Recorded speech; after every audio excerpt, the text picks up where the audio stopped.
Hi, this is Michael Waits, and welcome back to the Asia InsurTech Podcast. We are joined by Amit Boni, the CEO and founder of Ensuredit.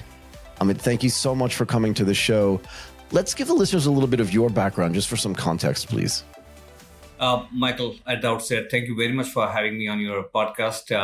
It's an absolute joy and a privilege to be here. So Ensuredit is about 6 years old. Me and my co-founder Rohit and Vikas, we set this up about 6 years back. Prior to that, I used to be chief business officer at an AI IoT firm called Smartron. And before that was the country general manager for Motorola in India and a couple of more markets for about another 6-7 years. So my career has been in the techno-commercial space. When post technology and telecom and consumer electronics, we decided that insurance and insurtech is something that we're gonna look at. So last 5.5-6 years has been pretty much dedicated to Ensuredit, building out the technology. Awesome. Okay, let's jump right into the tech part of this conversation.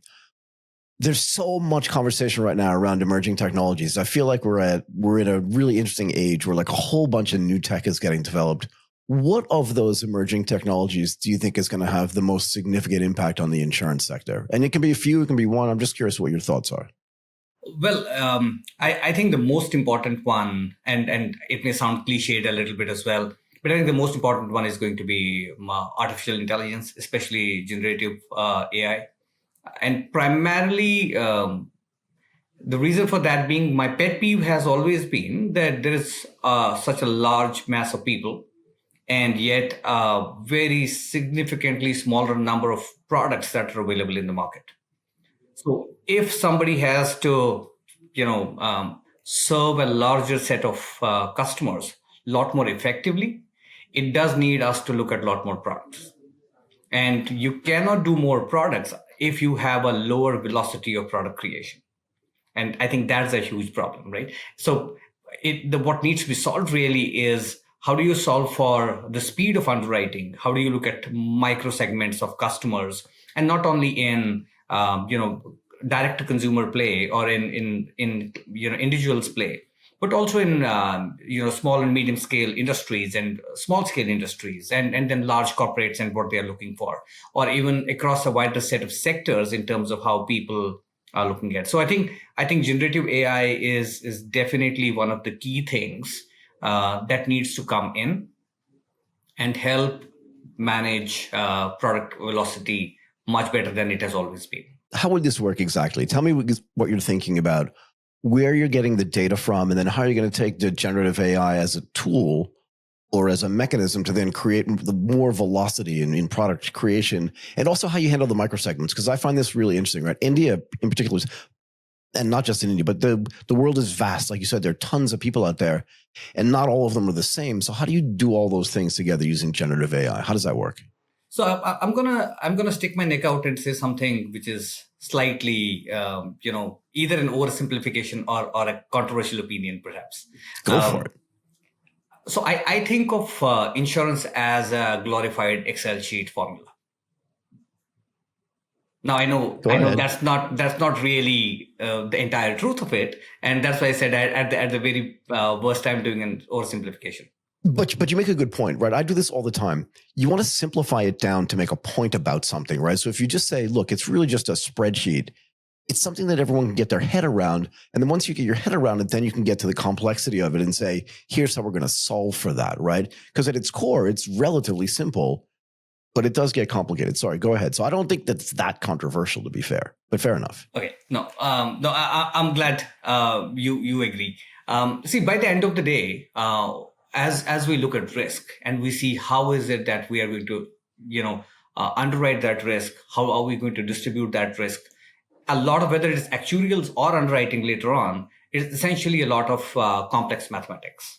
Yep. And sometimes what the big deterrent in that is how much more complexity do you bring into that mathematics or those statistics, and make sure that you can essentially look at very, very small segments or subsegments of the customers. Because the more you try to kind of narrow it down, the more complex the mathematics is going to be. And then also it's a wider set of, formulae in a way that you will need to keep on building out on. And that is where I think what starts happening is generative AI starts coming into play. Even if you have a very, very large database of customers or a large swath of data from an framework building perspective, from an actuarial side of it, wouldn't it be great if you could actually be able to look at micro segments? Because then not only is it a good product, but also your cost to serve is much lower as well. Why is your cost to serve lower? Well, I'm going to give a slightly more upbeat example. So imagine you're buying something from Amazon, and if and you and I, let's say we are the same customer persona in a way, but you decide to be an Amazon Prime member while I don't want to be one.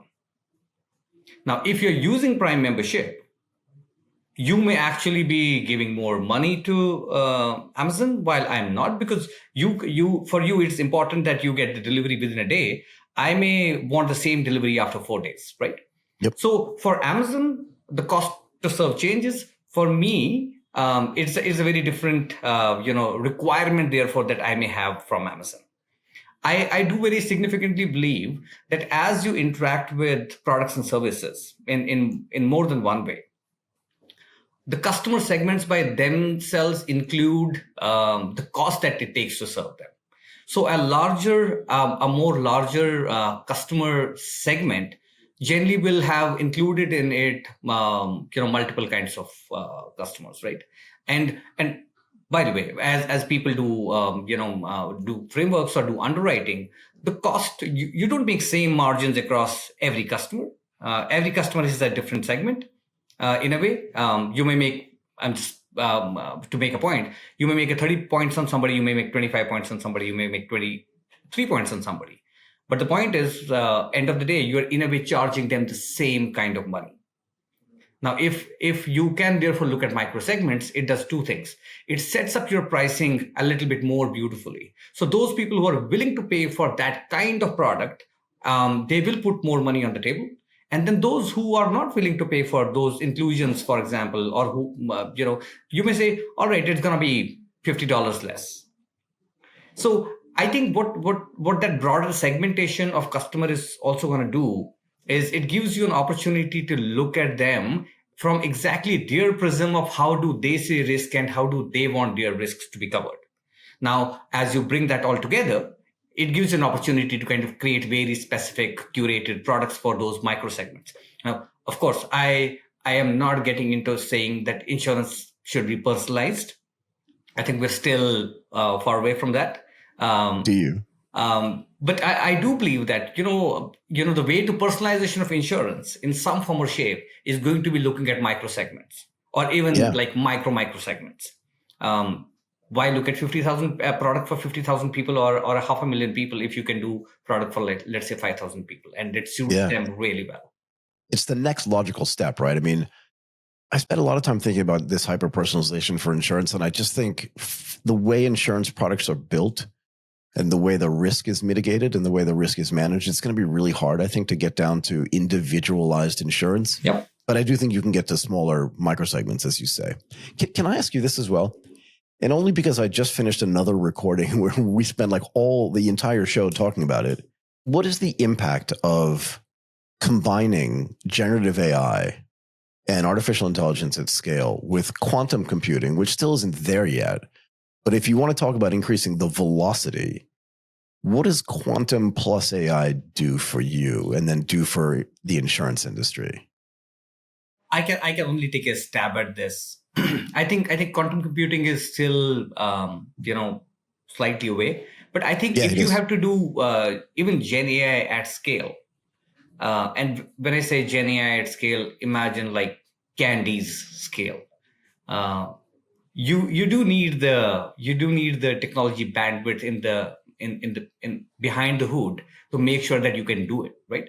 Because by the end of the day, a lot of this is in a way software services play. It's logic play, right? But there is chipsets and servers and ability to kind of transfer data and store data at scale that can be done, right? Now, if once quantum computing comes in, it's like really having a great self-autonomous car but with imagine V36 engine. I don't know how many do they have now, but it's like, and so quantum computing provides that kind of thrust behind it to kind of do a lot of that play at scale. So yeah, I mean, if you were to mix these two things up, we're looking at ability to do insane amount of calculations. I mean, can you then do personalization? Perhaps yes. Maybe. Yeah, maybe. I think that's an interesting one. That's a very interesting one. I haven't, by the way, never heard somebody talk about Gen AI and quantum computing almost in the same breath. But that's a very interesting thought. I just spent the last hour doing it, and the entire time I was having a conversation with this guy, I just kept thinking, what is the impact in insurance? Right, because again, it's a risk management thing. A lot of the calculations, a lot of the math that happens in insurance is the same type of math that happens on a trading desk, right? Yep. And then for an investment professional. And since I worked at Morgan Stanley and Goldman Sachs for over 20 years, I can understand like where it works in that part of the financial services. And I kind of look at insurance through that lens. So I'm just thinking you could do way more combinations and permutations of your calculations to come up with a product that is properly risk managed. And yet maybe you can give cover to somebody who couldn't get cover before because, like you said earlier, you couldn't create the right product for them before. And now maybe the combination of generative AI, right, which can do products at scale, and then quantum, which can do it really quickly and in a parallel form, right? I'm not a quantum mechanics expert either, but that would be pretty cool. That's all I was thinking about. So I just wanted to get your opinion because I've been thinking about it for the last hour. No big deal. Can I ask you another question about generative AI, though? Sure. Do you see it? Do you think it also plays a role on the customer side too? Right? Do you think we get to a place where you can use generative AI to actually have customer interactions as well? Oh, absolutely. If anything, I think that should be the starting point of it all. I think two kinds of people where it really helps is your end customers, but also the field force, the agents out there, right?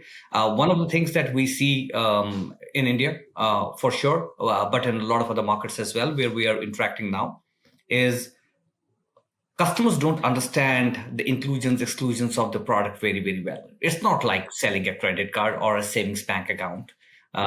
It's a lot more complex product. And those people, those agents, field force, brokers out there, I think sometimes even they don't understand this really very well. Maybe. So one of the things I think can be done, actually a couple of things. Let me go one by one. For customers to really understand what is it that they really need at a more macro level. So imagine you have the capacity to interact with a system saying that, hey, I'm Amit, I'm 45, I have a family of 4, this is where I live. What kind of insurance product should I be really looking at, right? And the system then has the capacity to kind of go back, look at it more interestingly and say, here are some of the things, right? Now, the same could be almost in a B2B2C manner in hands of an agent or a broker, right? And his or her capacity then to engage with you and really look at what is the coverages that you need become very, very interesting. Because then it can take a lot more holistic picture. It's going to say, I know you got a house, you got a couple of cars, you got 2 kids in school, one is about to go to college, you're 45, you have old parents, you live in this area, and out there probably, likelihood of, your car having damages is much higher, or there is too much of rainfall is going to blow your BMW's engine up, or so on and so forth, right? It can give a lot more complete, holistic, almost be a proper large-scale financial advisor for you. So I think from that interaction perspective, Gen AI will be really, really interesting. Yeah, I love the fact that it's just going to superpower a bunch of, like you said, the field agents and the people that are giving service out in the field, because now you can ask them a question and they can just ask the AI. And they can ask it in a way, right? Because as a consumer, I may not know the right way to, frankly, how to prompt it. But because they have all the terminology and they know more about the policies or potential products than I do, they can ask better questions, which in fact is going to give them better answers, no? There is this very one old example that I have in my mind, and it's always been one of those examples that I've held as why we need to simplify insurance.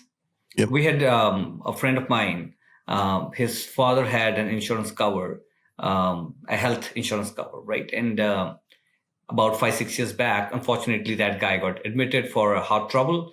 They ended up doing a stent replacement, put in a stent in his heart. When he went for claims, they told him his coverage has open heart surgery cover, but it doesn't cover for stents. Now, at the time of buying, he would say, does it include a heart cover? Yes or no, right? And you'll say yes. Exactly. That's my point. Right? He doesn't even know the right question to ask. So I think it's in multiple places. Whether you're looking at home, you're looking at commercial. Most of the times, I think consumers don't even know what are like those. I mean, out of 10, I think at least 4 questions, 5 questions is what they end up missing out on. But this should be like general knowledge. And I think Gen AI can really help educate a larger swath of customers. And it may not happen in 6 months or 9 months. But once that starts happening, the basic understanding of the products and what are the kind of questions that they should be asking will start coming in at a lot more interesting ways. Yeah, I'm starting to get much, much better at using the generative AI and the artificial intelligence and the large language models by using them as like an assistant and just getting way better at asking them questions and getting the right answers. You really need to think about these things as something you can chat with because the power there is just astounding to me. Anyway, where do you think, and again, can we combine these two things together? Absolutely. I think I might keep doing this because I like the way this is working. Where does Gen AI fit in with embedded insurance, right? Which was it was main talk for insurance for all of 2024, right at the beginning of 2025 now. But I think you can use it in a way that's really interesting if you combine those two things together, if you know what I mean. What's your view? I think it's something that a lot of people are gung-ho about. I mean, at least we are at Ensuredit. We started kind of bringing these two things together. As a basic example, I'll tell you 2 things. So one is when people do embedded insurance, I think a lot of times there is no, and that's, by the way, one space where in personalization it can really happen to some extent. Because you know exactly that there's a set of core products that this customer comes and buys from you. And therefore, you know exactly kind of coverages that you may want to give to that person. But how often do embedded insurance players, and I mean, ones who are distributing the product, essentially look at customer personas a lot more deeply? So allow me an example. So let's say, about 2 weeks back, you were traveling from Delhi to Mumbai. And if you were buying an embedded travel insurance product on your ticketing site, it would tell you in India, there is about a $5 standard, travel insurance that you can get. But it wouldn't even bother to figure out why are you traveling. So now imagine in 2 weeks back, there were 2 things that are happening in Mumbai and India. There's a Coldplay concert and there was a Mumbai marathon. Now, if you are going to a Coldplay concert, is there any good reason that I want to sell you a laptop protection product at an embedded point of sale? What do I want to know? I want to know Mumbai gets a lot of rain. Hey, by the way, there is a 70% chances that it's going to rain cats and dogs. You may actually want an event cancellation product.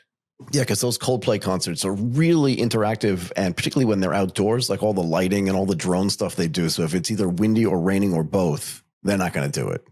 Exactly. Yeah, interesting. So, and that's where then what are you going to do? You want to utilize a lot of Gen AI playbooks. One, to understand where is somebody going? Why is somebody going? Are there matching customer personas? What's the likelihood?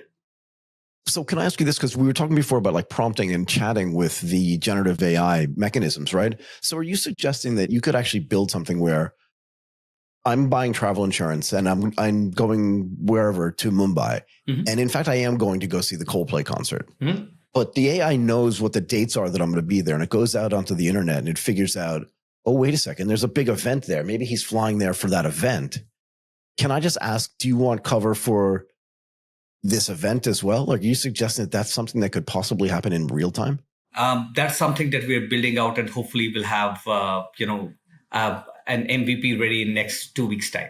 So, but what are you doing then on the back end? That's the interesting part to me, right? Are you literally asking the question to the guests, like, are you going to the Coldplay concert? How do you know the concert's there? Like, where are you getting the data from, and what is the mechanism set up, and what does it look like to the potential client? So essentially, three kind of data pipelines that we are looking at. We're looking at destination pipelines and where is somebody going, right? And what are most likely reasons that somebody is going to go there. So, for example, the city that I come from, it's probably known in India only for some religious tourism. Okay. Yeah, fair enough. But if you're going to Mumbai, it's one of the largest commercial hubs in the country, right? In the world. One is you look at destination pipelines and see how do I need to kind of, index them. So that's one. Two, how do you look at customer personas in a lot more, careful manner? Can you, on the basis of the details that a customer is filling up, whether it is his personal details, his boilerplate information, where is he going, the dates, how, what kind of a customer is this likely to be? If somebody is booking 30 days in advance versus 2 days in advance, what is the most likely scenario to happen, right? Third is connection with the data oracles. Now, those could be event oracles in which I, for each of the cities, essentially am aggregating in real time or almost real time, what are the events that are happening in that city? And then your other data oracles, which may have an impact on any of these events. So I may need climate data, I may need rainfall data, I may need so on and so forth, right? And I think that is where it's not only Gen AI, but almost the agentic side of the Gen AI that starts coming into play, wherein there is a system can display a certain degree of autonomy in terms of making those judgments and providing for solutions as well. Now, to your earlier point, I wouldn't want to ask the customer because that's creating some degree of friction, right? But so the intent, it's also going to be important that how do you play the customer experience play in this so that, without asking too much of questions, because the customer is really out there for buying the ticket, for example, in this case, not really buying an insurance, right? Right. So, but how do you kind of more keep it minimally almost invasive? How do you keep the CX frictionless and still be able to provide them the right kind of products? Yeah. So how do you do that? Because I do think it would be kind of weird if I were flying from, let's say, Delhi to Mumbai, and I just got like tickets as a present. So I'm like, oh, I'm super excited about it. I'm going to go see Coldplay, which is great music. And I'm booking my ticket. And then it says, do you want insurance for the Coldplay concert? I would just think like, how do you even know? Do you know what I mean? Like that would seem a little weird, right? So how do you fix that kind of problem so that the customer experience is, like you said, seamless, but also doesn't seem creepy in a way? Yeah, and I think that is the challenging part really in this, right? How do you balance between, to your point, almost not come across as creepy? How do you know about me and how do you know about my data? Versus saying that there is a relevant product that I'm putting in front of you. And we believe, so there are two ways, right? Well, one of the first ways that we are doing is we're not saying that this is the product that you need. What we are trying to do is we're saying, hey, we believe that you may be in this city for these two key things, right? Are you traveling for marathon or are you going in for a Coldplay concert? And then have third option as the standard travel product, right? Interesting. So you just list them there without asking really any questions. Go, yeah, I got it. I think over a period of time, you could then take specific consents if the need be, right? Saying, do you want us to recommend something on the basis of what you're doing? And I think that's also where I think insurance companies and the ecosystem actually doesn't do well. It doesn't retarget and remarket its existing customers or people who have come to them, whether they have bought or have shown intent to purchase. It doesn't kind of go back to them in a more seamless manner. I would make a bet that most people don't even know that you could get event cancellation insurance. Absolutely. And that if it were offered to me, because the worst possible thing that could happen to somebody is they plan their weekend around this thing. They fly from one city to another city. They get really excited. They bring their boyfriend or their girlfriend to impress them for their birthday. And then you get there and it's canceled. Yeah. You would just be like beside yourself. But if you had an insurance product that was embedded in your ticket purchase or in your flight purchase that said the event's canceled, but this part of your package has been insured, so you haven't lost all this money, or you'll be reimbursed for this, that, and the other thing. But I think people would still be pretty excited, and then maybe they just go out to dinner and celebrate something, right? But Yeah. And imagine, Michael, extend this as we generally tend to say at Ensuredit. We are a country, for example, of 1.4 billion people, but people sometimes forget that there is about 1 trillion assets out there as well. Yeah, I mean, maybe more. Who knows, right? I mean, Right. if you have 1 point something billion people, yeah, everyone just needs to have 100 things for stuff to start getting really crazy. It starts becoming very context relevant as well, right? If you have the capacity to look at data oracles, integrate them along with Gen AI and so on and so forth, and have the capacity to kind of look at customers in a lot more clearer personas, I think customers will also become a lot more trusting of the options that you are giving them, because now you are giving them a lot more relevant products, right? So in a way, going back to what was my first point around it, I do think that Gen AI therefore needs, and it will impact the velocity of product creation. I think so. If you see that as a continuum of how things are happening, right from better actuarials, better underwriting, creation of more products, and then more seamlessly be able to put it in embedded insurance, framework, customers are going to get access to really what they want, not what is something or something that's being shoved down their throat. Yeah.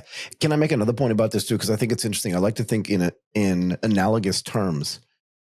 If I'm at a restaurant, right, and I'm ordering a steak and the waiter says, "Would you like a bottle of, red wine with that?" It's not creepy. It's just a really good suggestion, and he may not even know that I love red wine. Whether I do or don't, it's a different story, but it's not creepy. It's just really contextually helpful. That's a great idea. Can you recommend something? And there's no friction there either, right? So I think in a way, and if I've been in the restaurant a bunch of times, and in this analogy, it's like if I've bought that ticket a bunch of times, well, then the airline and their insurance partner should know what my expectations are, right? And they should be able to serve me in a way that's not possible. And I think Gen AI makes it way easier to do that, and particularly on the agentic side, as you said. So it does make sense, because that's what we do in the rest of our lives anyway, yeah? Absolutely. I mean, I was somebody was making we were having this debate, and we made this point that imagine you buy something, you order food from a restaurant today, right? Yep. It gives you a same set of recommendations. Generally goes back to the kind of food that you eat, the kind of most often chosen restaurants that you go to. But if you do agentic play in it, it may actually tell you, hey, your food is going to come from what today it's chock-a-block on the road. What was taking 20 minutes will take you 40 minutes. The food is going to get cold. It's not going to taste that great. Can I recommend you something else, right? Maybe a new restaurant that has opened up only about 15 minutes from you, but you haven't tried it, right? So you can therefore have the capacity to start introducing more novel things. And in my mind, at least, I don't see, and people I know sometimes tend to kind of think insurance works differently, and it does in a lot of cases. But I think there is a lot of cases, especially with respect to embedded and everything, wherein I think consumer behaviors will start merging more closely. It's just that I don't think the industry has been great at providing them really what they need and what they want to see. So I'm going to say something really controversial. I think the way that people that have been in the insurance industry for 20 years think about insurance, and the way, I'm going to just say regular people, the people that aren't in the industry think about it, are like night and day, right? And because of that, the product creation cycle is really difficult, which is why for guys like you and your co-founders who weren't in the insurance business to come in and go, can't we just make this like regular products, like other stuff that people buy?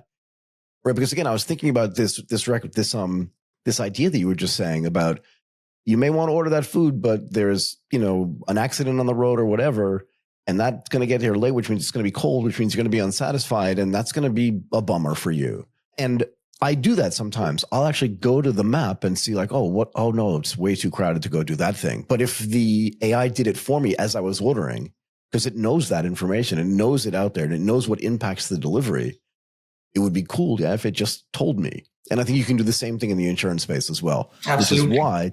Which is why when you get back to your example about the concert, it would be kind of cool. That there are only 2 huge things going on in Singapore or in Mumbai this weekend. Maybe they're flying in for that. And if they are, let's offer them some insurance cover for that. It just makes perfect sense. And that's not creepy at all. Yeah. Yeah. Yeah. And now imagine, I'll just take the same logic and extend it to some other things. Imagine if you can overlay this on Google Maps or Apple Maps, whatever device you're using, right? You're out for a trip. Now, can one of those mapping solutions tell you that, the road that you're going through, there was a blizzard that side, or there was a typhoon that side, right? Yeah. How do you want to deal with this? Do you want a protection cover? Now, that's not creepy. That's just a great introduction of an idea.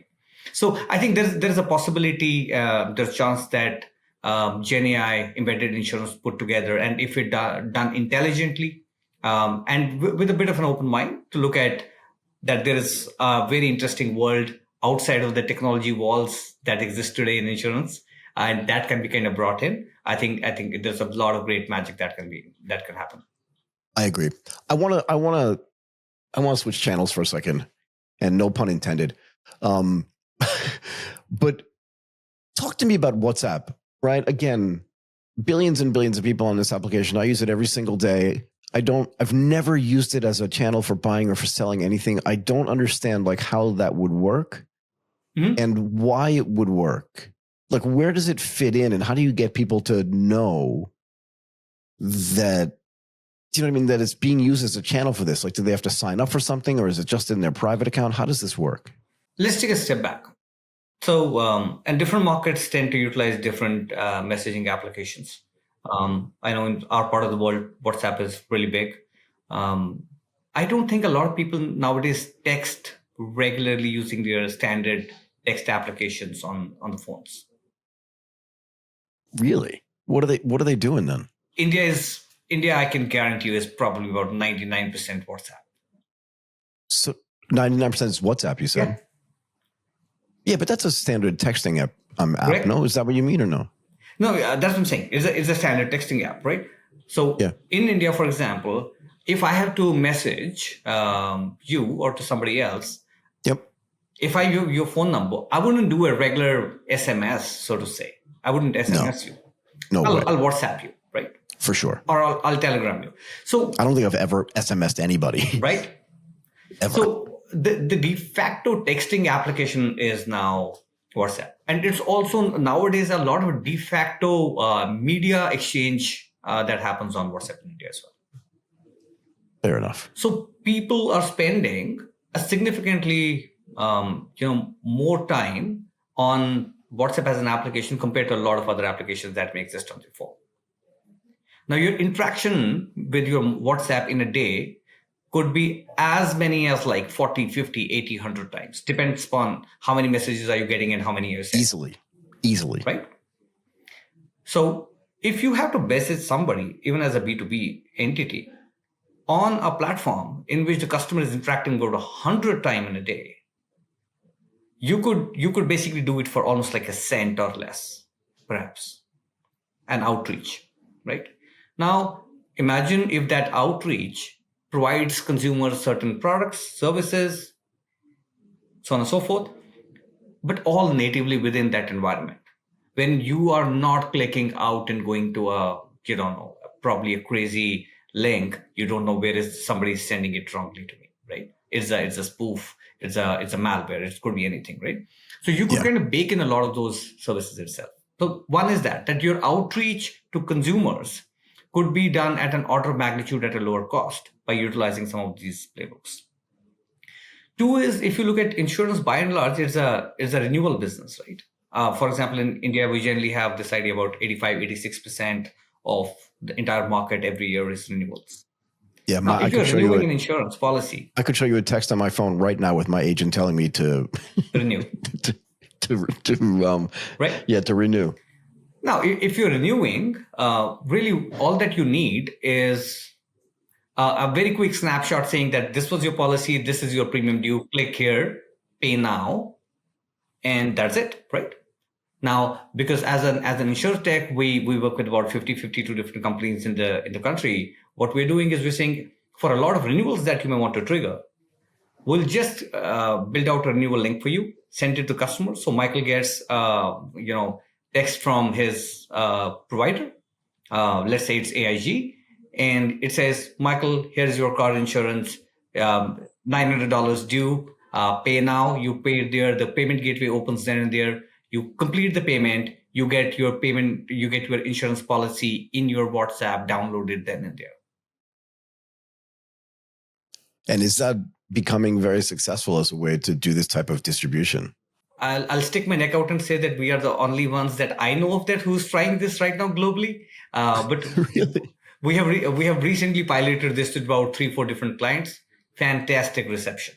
It's better than what we anticipated. What it's also doing is it's giving a lot of people ideas about how do you reach out to people that you generally weren't able to reach out to.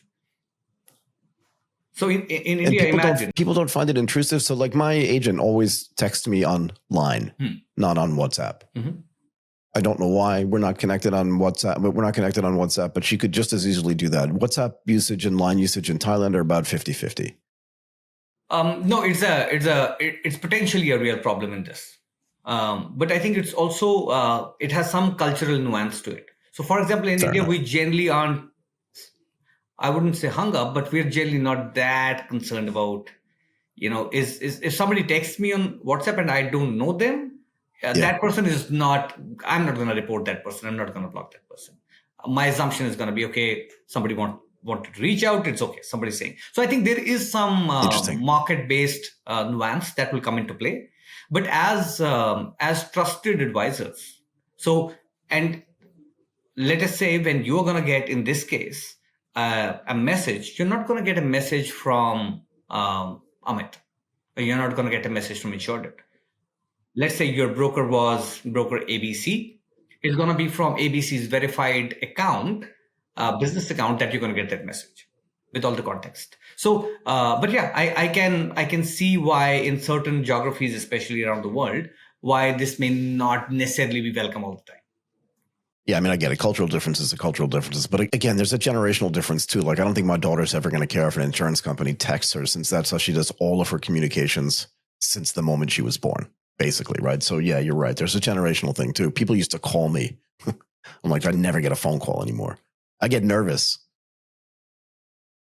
If somebody calls me, like, what happened? Somebody must have died, because nobody ever calls anybody anymore, right? People just text each other. I can so much, empathize with you on this one, because that's kind of my head as well. In 99% of the cases, even in our regular business interactions nowadays, right? Yeah. I think right from our partners to investors to a lot of folks, I mean, there are emails that are happening, but there's an order of magnitude more texts that we receive on WhatsApp and so on.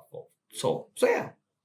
So when you're building these types of products for people, again, just to bring it back to full circle, in the beginning of the conversation, we talked about generative AI. Are some of the text that being sent out being generated by artificial intelligence? And then maybe those texts even are personal, because you personalize, because you know it's me, right? So it's very contextualized for Michael as opposed to for somebody else. Does that make sense too? Yeah, absolutely. So you're building this whole engine on the back end to be doing some of this stuff. Sorry, go ahead. No, absolutely, yes. I'm going to divulge something. I use, for example, all my emails nowadays are composed by Gen AI tools. If I have to write something, I put in a couple of ideas. I say, this is what I want to communicate. I know it's gonna articulate it better than me. I tend to utilize that. And when we saw that articulation is a lot more better, we do realize that it then starts happening at scale as well. So a lot of communication fine-tuning, we already do that using Gen AI tools. So I don't see any reason why Gen AI tools won't be utilized to build out very personal communication messaging, or because messaging could be based on your previous interactions. Yeah. And if you're storing those interactions, which a lot of companies do, then your Gen AI could actually very quickly look at it, parse that information, say, all right, this is what has happened. So this is really even the tonality of the conversation that I'm going to drive. Yeah, look, I think personalization is really powerful. And I'll give you another example. And I think this is true for most people who live like in a big city. You go out to dinner, let's say 3 times a week or twice a week, and you're always cycling through like 5 of the same restaurants, right? You're rarely trying a new one because you're like, we know we like this thing here. Let's just go get it because it's delicious. And we're always getting it. The quality is always high. But what that means is that the staff there knows you. So if you want a particular type of spoon, or if you want a particular type of drink, or if you don't want ice, they're going to know all this stuff for you. Yep. And the first time they do it without you asking, you kind of smile inside, right? You're like, they know me. They know me. I'm coming back. It's a really interesting feeling. So if you can get your staff to do that at a personal level, like don't bring that guy the butter knife, he just wants the steak knife kind of thing. Mm-hmm. You're going to have that guy or that gal as a customer forever. And I think what the Gen AI does is it allows you to do that personalization at scale via WhatsApp, a channel that people are using all the time anyway. And if you can do that, when people look at it, they'll just think, oh, they know me. And that's really powerful. Yeah. I think it's not only one of those things where interaction happens once, right? As you have a larger set or a longer set of interaction going on, it gives you an opportunity to kind of keep adding on to the context. And as that context keeps on adding, you become a lot more closer. Your capacity to appreciate a customer's concerns and address them becomes a lot more better as well.